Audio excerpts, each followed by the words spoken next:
Dear students, today we are going to start 11th numerical. A long straight wire AB carry a current of 4 ampere. A proton P travel at a speed या velocity of 4 into 10 raised to power 6 meter per second parallel to the wire. 0.2 meter from it. वो उससे 0.2 metre दूर है. In a direction opposite to the current as shown in the figure. Calculate force which magnetic field of current exert on the proton. Also specify the direction of the force. First of all, I am going to make the diagram, then we will solve it.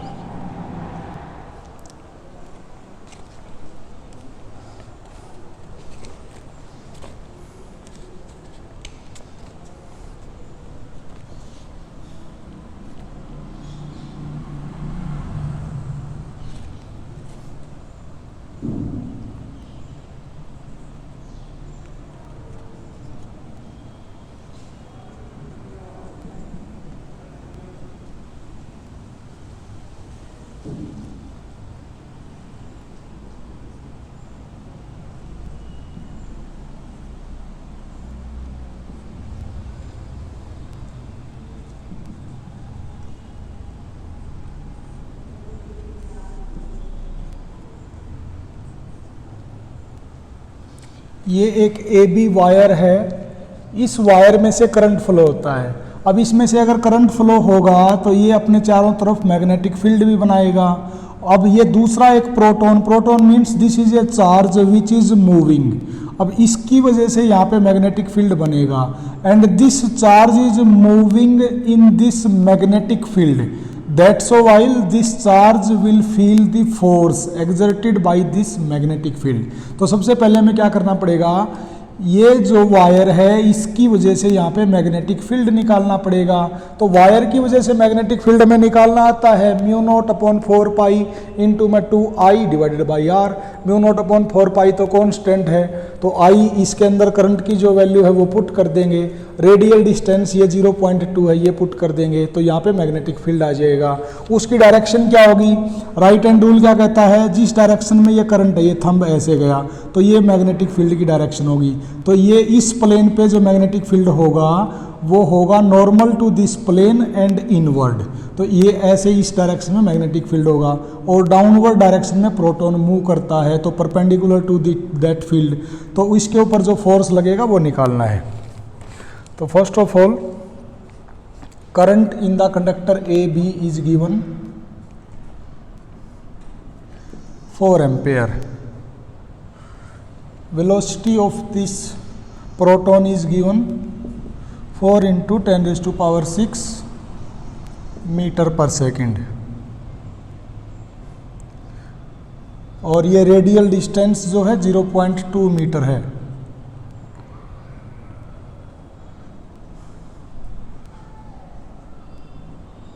तो सबसे पहले क्या करते हैं, magnetic field निकालते हैं. इस AB wire के अंदर जो करंट फ्लो है उसकी वजह से यहाँ पे कितना मैग्नेटिक फील्ड होगा सबसे पहले ये निकालते हैं. तो magnetic field at point P वो आ जाएगा mu naught upon 4 pi into में 2i डिवाइडेड बाई आर. तो सारी वैल्यूज पुट कर देते हैं. म्यू नोट अपॉन 4 पाई की वैल्यू होती है 10 raise to power -7 into 2 into I current flow 4 ampere divided by r radial distance 0.2 meter है डायरेक्ट. तो ठीक है, ये इससे कट जाएगा 10, तो ये आ जाएगा 4 into 10 raise to power -6 tesla. This is magnetic field at point P due to current flowing in the wire AB. और इसकी जो डायरेक्शन होगी यहाँ पे normal to this plane and inward. तो direction is normal to the plane and inward. अब इस magnetic field की वजह से उस चार्ज के ऊपर कितना फोर्स लगेगा, तो हमें पता है force on a charge in a magnetic field is equal to the QVB sine theta. लेकिन मैग्नेटिक फील्ड तो normal to this plane downward है और ये ऐसे वाई एक्सिस के अलोंग है, वो जेड एक्सिस के अलोंग है, तो दोनों के बीच एंगल कितना हुआ 90 डिग्री। तो क्यू वी बी साइन 90, तो ये तो बन गया 1। अब क्यू को क्या है, charge on the proton, proton के ऊपर चार्ज होता है 1.6 इंटू 10⁻⁻19 इंटू में velocity of proton is given 4 into 10⁻6 into में मैग्नेटिक फील्ड जो अभी निकाला 4 इंटू 10⁻⁻6। तो ये 10⁻⁻6 से +6 गया, ये बन गया 6.4 इंटू 4, इसको मल्टीप्लाई किया इंटू 10⁻⁻19, फिर अगेन 4 चौके 16, 25, इतने न्यूटन फोर्स जो है इसके ऊपर लगेगा। तो ये मैं चेक कर लेता हूँ वैल्यू, हाँ 2.56 इंटू 10⁻⁻18 न्यूटन। अब इसकी डायरेक्शन क्या होगी, तो डायरेक्शन हम फ्लेमिंग लेफ्ट हैंड रूल से निकालते हैं। यहाँ पे मैग्नेटिक फील्ड है inward to the plane and normal, तो उस डायरेक्शन में, और इसकी जो डायरेक्शन है चार्ज पार्टिकल की, वो इस फिंगर से डिनोट करते हैं, वो डाउनवर्ड है। तो हम इसको ऐसे बना सकते हैं, this is magnetic field, this is direction of the motion of charge particle by central finger. तो मेरा ये थंब जो है वो रिप्रेजेंट करता है डायरेक्शन ऑफ फोर्स। तो यहाँ पे डायरेक्शन ऑफ फोर्स है इस डायरेक्शन में, तो this direction of force is towards right on the plane, इसी प्लेन पे राइट डायरेक्शन में फोर्स लगेगा। नेक्स्ट क्वेश्चन करते हैं।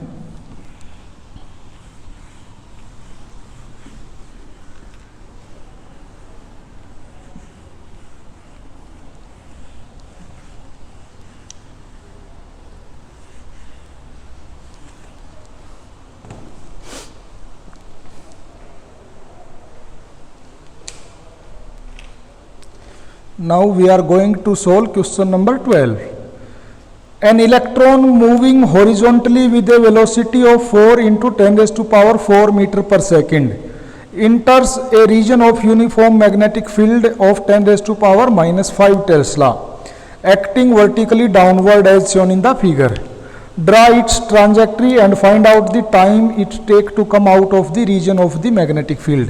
First of all मैं magnetic field बनाता हूँ इस प्लेन के नॉर्मल और इनवर्ड, मतलब ये इस डायरेक्शन में है, उधर जाने वाला normal inward.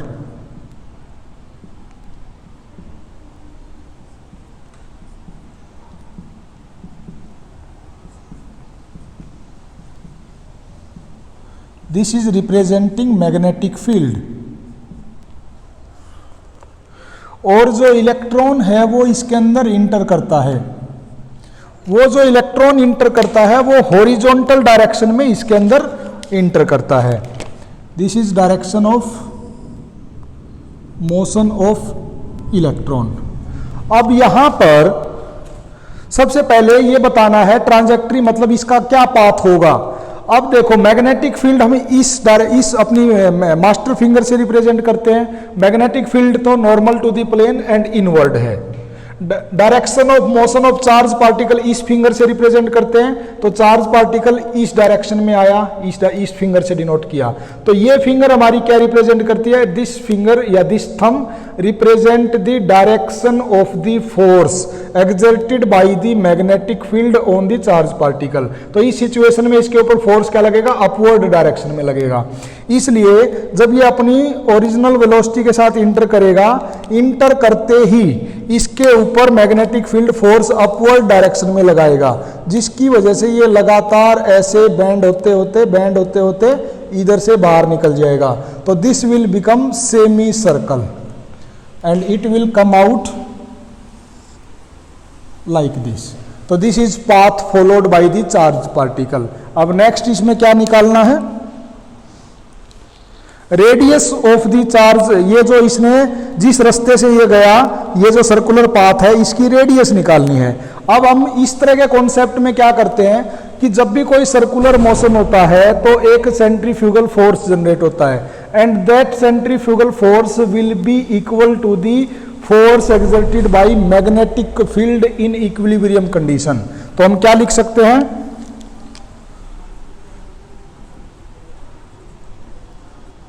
In equilibrium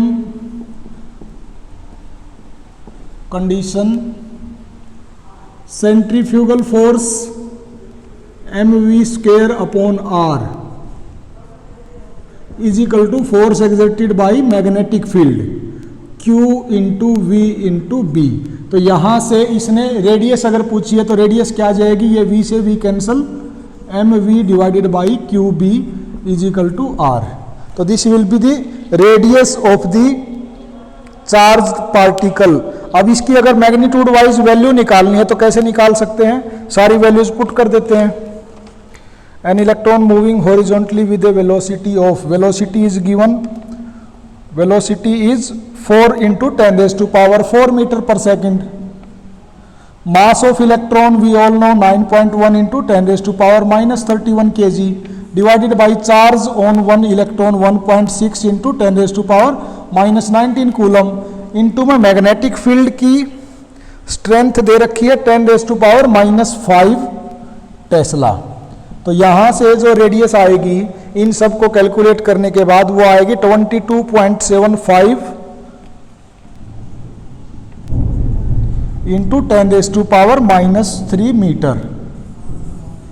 this is the radius of this circular path. तो ये जो सेमी सर्कल बना है इसकी रेडियस आ गई 22.75 इंटू 10⁻³ मीटर। नेक्स्ट पूछा है इसमें, find out the time it take to come out of region of the magnetic field. अब ये टाइम हम कैसे निकाल सकते हैं, टाइम निकालना हम क्या कर सकते हैं, अगर टोटल डिस्टेंस हमें मालूम है कि यहाँ से लेके यहाँ तक कितनी डिस्टेंस है, उस डिस्टेंस को हम टोटल वेलोसिटी, इसकी जो वेलोसिटी है उससे डिवाइड कर देंगे तो we will get the time. तो हम यहाँ पे क्या करते हैं, टोटल डिस्टेंस पूरे सरकमफ्रेंस की तो होती है 2πr, लेकिन ये तो हाफ सर्कल है, हाफ सर्कल की डिस्टेंस क्या बन जाएगी 2πr/2 πr। अब अगर इस डिस्टेंस को वेलोसिटी से डिवाइड कर देंगे तो we will get the time. तो πr डिवाइडेड बाई v, तो पाई इंटू में r, ये अभी निकाला हमने 22.75 into 10⁻³ divided by velocity of the charged particle is given 4 into 10⁴। तो यहां से कैलकुलेशन करने के बाद जो आंसर आएगा उसकी वैल्यू है 1.8 into 10⁻⁻6 second. This is the time taken by the electron to come out from the magnetic field. तो ये क्वेश्चन भी ऐसे सोल्व हो गया। Now we are going for next question, question number 13।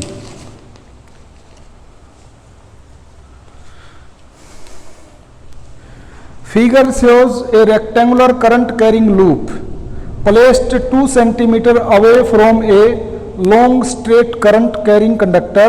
What is the direction and magnitude of net force acting on the loop? So first of all I am going to draw the figure.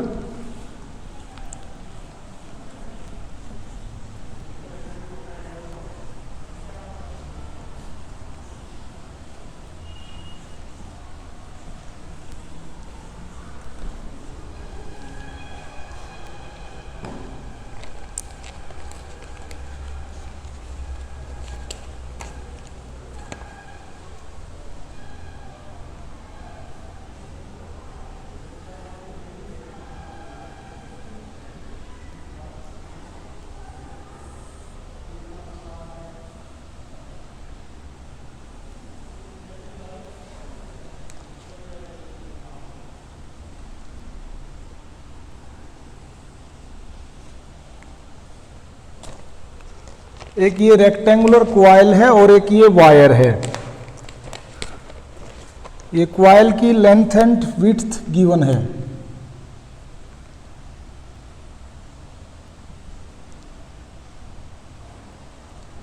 This is 25 centimetre, this is 10 centimetre.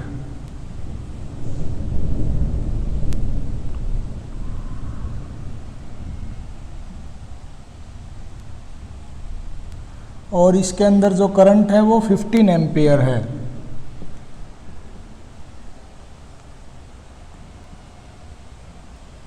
और इस coil के और इस wire के बीच में जो दूरी है, गैप है, दैट इज 2 सेंटीमीटर। अब इसमें figure shows A rectangular current carrying loop placed 2 centimetre away from a long straight current carrying conductor. What is the direction and magnitude of net force acting on the loop. अब net force हम कैसे निकाल सकते हैं? यहां पर इसके अंदर जो करंट है दैट इज 25 एम्पेयर। अब ये 25 एम्पेयर करंट ऊपर गया। इस लूप के अंदर तो 4 करंट है, 15 एम्पेयर मैग्नीट्यूड वाइज, इसमें भी, इसमें भी, इसमें भी, लेकिन इनकी डायरेक्शन, इसमें तो डाउनवर्ड है, इससे अपोजिट बिल्कुल 180 डिग्री, इसमें 90 डिग्री है, इसमें सेम डायरेक्शन इन दोनों के बीच की, मतलब 0 डिग्री एंगल है, और इसमें फिर दोबारा 90 डिग्री। तो 90 डिग्री के ऊपर तो कोई फोर्स लगेगा नहीं। ये जो दो हैं, एक पैरेलल है इसके, एक एंटी पैरेलल है। जो इसके पैरेलल है उसको तो ये अट्रैक्ट करेगा, और जो इसके एंटी पैरेलल है ये BC, इसको ये रिपेल करेगा। तो एक बार तो इसकी वजह से इसके ऊपर फोर्स निकालते हैं, एक बार इसकी वजह से इसके ऊपर फोर्स निकालते हैं। इसके ऊपर ये रिपल्सिव फोर्स लगाएगा और इसके ऊपर ये अट्रैक्टिव फोर्स लगाएगा। ये इसके पास में है, दूरी कम है, तो इसके ऊपर ये जो फोर्स लगाएगा that force of repulsion will be more in magnitude, और इसके ऊपर ये जो लगाएगा वो इसके से दूर है, 12 सेंटीमीटर है, तो that force of attraction will be less. तो नेट फोर्स क्या होगा? Repulsive force minus attractive force. तो नेट फोर्स रिपल्सिव होगा। तो इसको हम कैसे निकालेंगे? इसके लिए हमारे पास क्या फार्मूला होता है? अगर दो पैरेलल कंडक्टर्स होते हैं तो और फोर्स निकालना होता है, तो फोर्स पर यूनिट लेंथ जो हमने सीखा है, mu naught upon 4 pi into 2I1 I2 by R1। तो फोर्स म्यू नॉट अपॉन 4 पाई 2I1 I2 इंटू में R मतलब क्या है? गैप है। अब ये जो फोर्स है दो पैरेलल कंडक्टर के ऊपर जो हमने निकालना सीखा है, this is per unit length, per unit length. अब अगर हमें सबसे पहले निकालना, मान लिया इस AD कंडक्टर के ऊपर कितना फोर्स लगेगा, तो कैसे निकालेंगे? फोर्स ऑन AD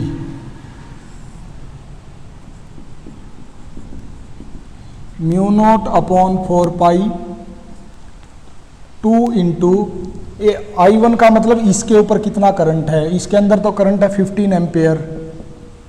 I2 का मतलब जो इसके ऊपर फोर्स लगाता है 25 एम्पेयर, डिवाइडेड बाई R का मतलब ये रेडियल डिस्टेंस, ये गैप है, तो ये तो 10 सेंटीमीटर प्लस 2 सेंटीमीटर 12 सेंटीमीटर है, तो ये 12 सेंटीमीटर, और सेंटीमीटर को मीटर में कन्वर्ट करना है तो 10⁻⁻² से मल्टीप्लाई। ये तो पर यूनिट लेंथ है, लेकिन इस AD की कंप्लीट की लेंथ कितनी है? 25 सेंटीमीटर है, तो इसकी टोटल लेंथ को मल्टीप्लाई कर देंगे।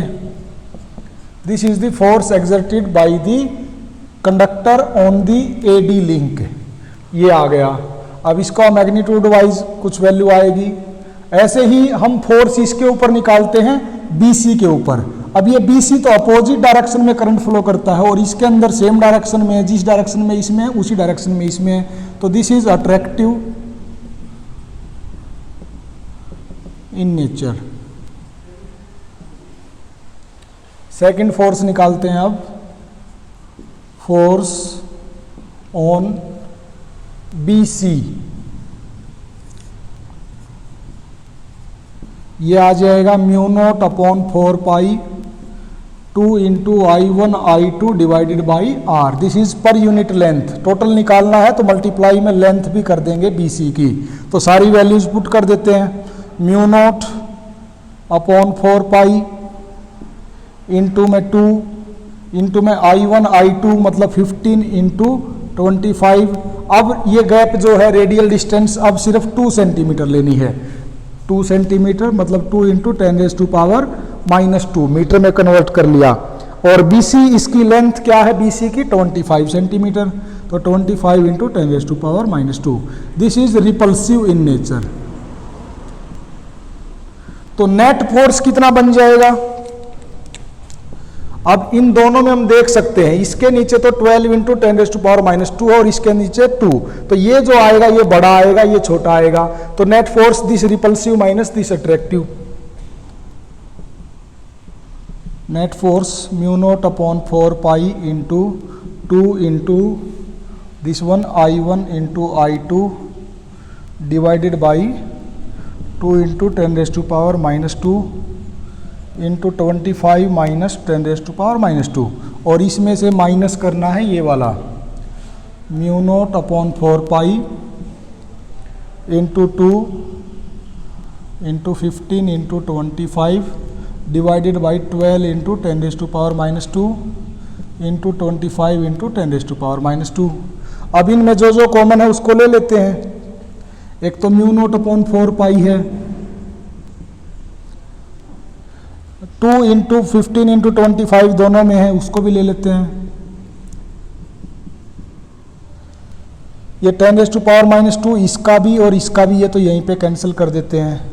अब इसमें एक है ऊपर 25, तो उसको भी ले लेते हैं क्योंकि इसमें भी है वो। तो अब अंदर में बचेगा 1/2 माइनस 1/12। तो ये इसको जब आप सोल्व करोगे μ0/4 पाई की वैल्यू रख देनी है 10⁻⁻7। तो इसको जब आप सोल्व करोगे you will get the answer, और वो एफ नेट की वैल्यू आएगी 7.817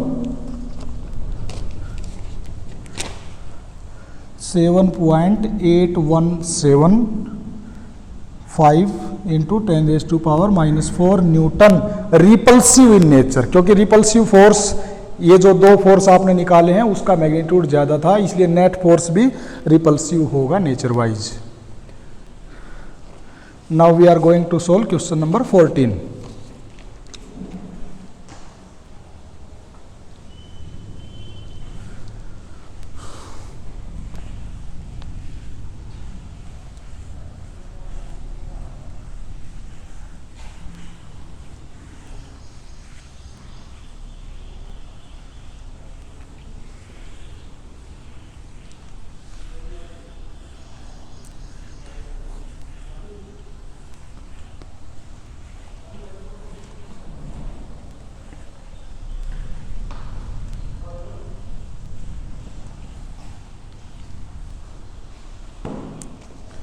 Question number 14.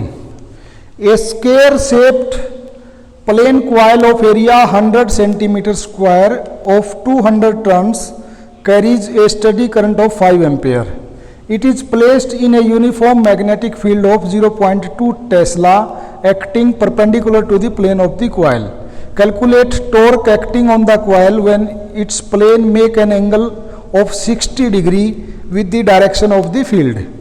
In which orientation will the coil be in stable equilibrium? तो सेकंड क्वेश्चन को बाद में डिस्कस करेंगे। फर्स्ट ऑफ ऑल जो फर्स्ट क्वेश्चन है उसके बारे में देखते हैं। स्क्वायर है और उसका डायरेक्ट उसने एरिया दे दिया क्वाइल का, area of coil is given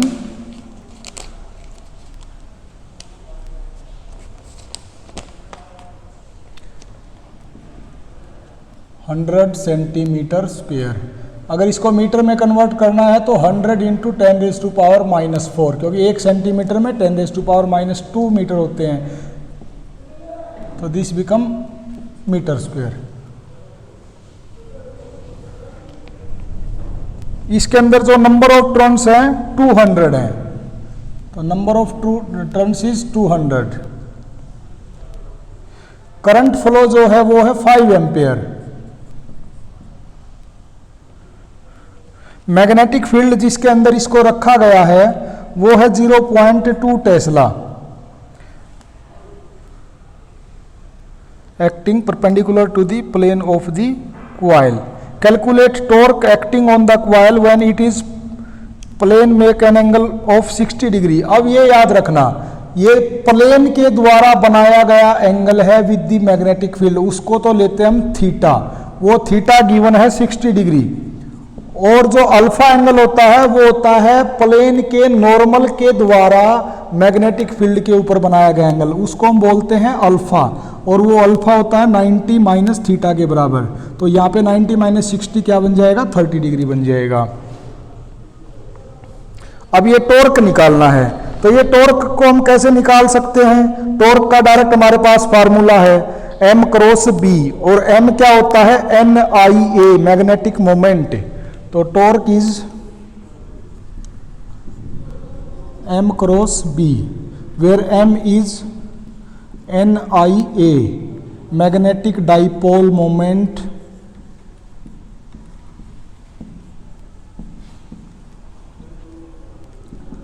of the coil. तो इसकी सारी वैल्यूज पुट करते हैं एक बार।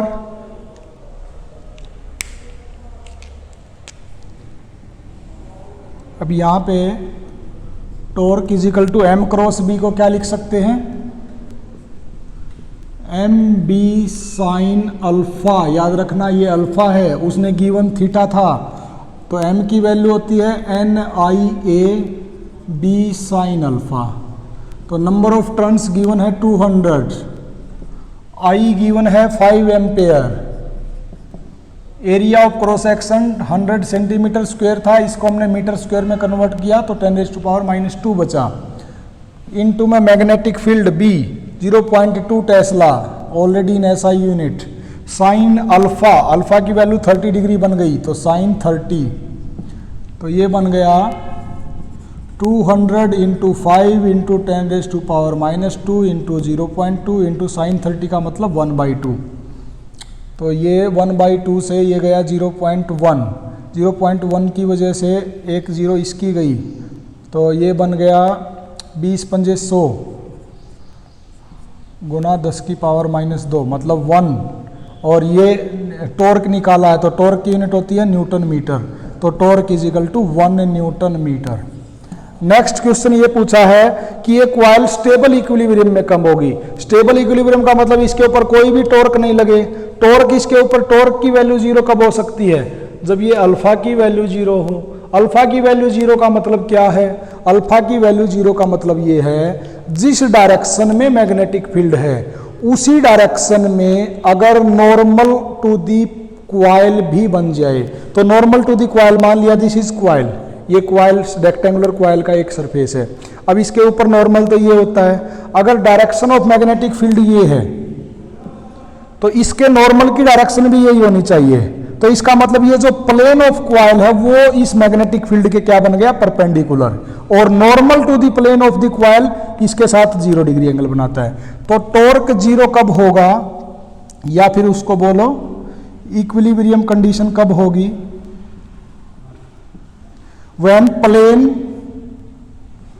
of coil make 90 degree or perpendicular to the direction of magnetic field। तो ये आपने लिखना है कि टॉर्क 0 जब होगा या तो plane of the coil make 90 degree to the direction of magnetic field, otherwise you can write it if plane of coil is perpendicular to the direction of the magnetic field, then there will be no torque on the coil. It means the coil is in equilibrium condition. Now we are going to solve next numerical.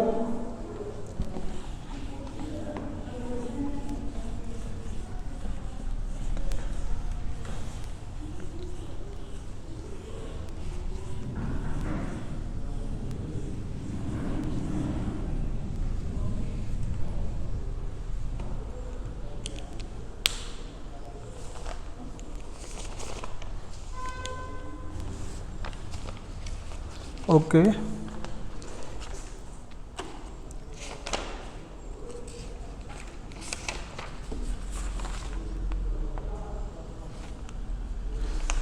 Okay, here is question number 15. A rectangular coil of area 5.0 into 10⁻⁻4 meter square and 60 turns is plotted about one of its vertical side. The coil is in a radial horizontal field of 90 G। 90 G का मतलब होता है G1, G का मतलब 1 gravitational field, उसकी value होती है 10⁻⁻4 Tesla. अब 90 जी का मतलब है 90 इंटू 10⁻⁻⁴ टेस्ला। और इसका ये जो रेडियल हॉरिजॉन्टल फील्ड है इसके बारे में खुद ही बता दिया उसने कि इसका मतलब है radial here means the field lines are in the plane of the coil for any rotation. मतलब जो फील्ड लाइंस हैं वो किसी भी रोटेशन पे वो इन दी प्लेन ऑफ द क्वाइल हैं। मतलब हमेशा अल्फा की वैल्यू क्या है 90 डिग्री है। उसका मतलब क्या है torque is always maximum in every rotation at any every, या किसी भी सिचुएशन में टॉर्क हमेशा मैक्सिमम होगा, क्योंकि उसने खुद ही बता दिया कि जो आपका मैग्नेटिक फील्ड है वो रेडियल है, अल्फा की वैल्यू ऑलवेज 90 डिग्री है।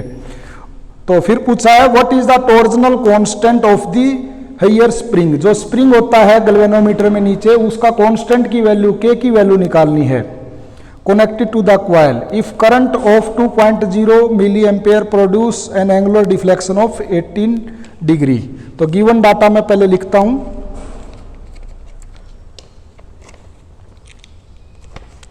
Area of rectangular coil is given 5.0 into 10⁻⁻⁴ metre square. Number of turns are given 60। The coil is in radial horizontal magnetic field, और वो मैग्नेटिक फील्ड की value given है 90 G, मतलब gravitational field, और 1 gravitational field is equal to 10⁻⁻⁴ tesla. तो this will become 90 into 10⁻⁻⁴ tesla. What is the torsional constant if a current of 2.0 milli ampere, तो 2 into 10⁻⁻³ ampere current flow होता है इसमें, और angular deflection produced जो है 18 degree है।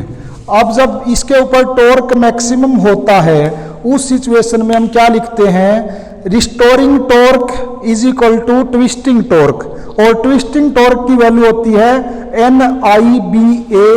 NIBA sine alpha. Twisting torque is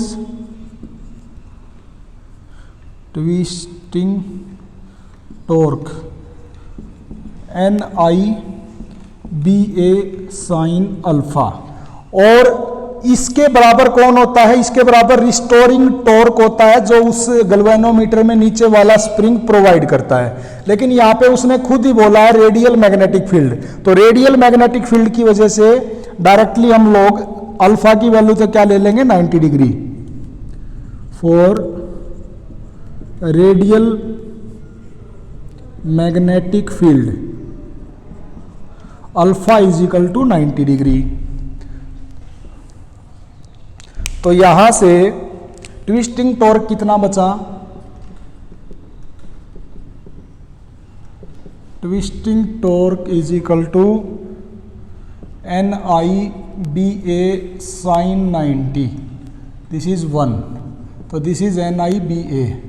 तो ये twisting torque restoring torque provided by the hair spring उसके बराबर होता है। तो twisting torque is equal to restoring torque.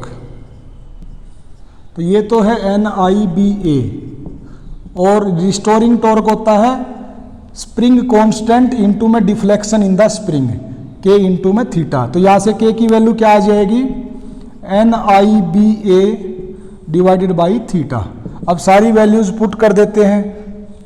N की वैल्यू गिवन है 60, current flow is given 2 into 10⁻⁻3, magnetic field is given 90 into 10⁻⁻4, area of the coil is given 5 into 10⁻⁻4 divided by angle 18 degree.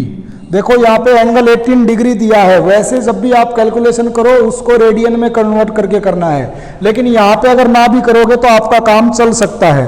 यहाँ पर क्यों चल सकता है, क्योंकि यहाँ पे हम डायरेक्टली K की वैल्यू को निकाल सकते हैं कि ये जो भी वैल्यू आई है वो पर डिग्री है, उसको पर रेडियन ना लिख के, इसलिए यहाँ पे हमारा काम ये चल सकता है कि this is directly newton metre पर डिग्री। तो इसको जब आप कैलकुलेट करोगे इसका आंसर आएगा 3.0 इंटू 10⁻⁻⁹ न्यूटन मीटर पर डिग्री। 3.0 इंटू 10⁻⁹ न्यूटन मीटर पर degree. This is value of spring constant. तो आज के लिए यहीं पे स्टॉप करते हैं, कल से आगे काम करेंगे। Thank you.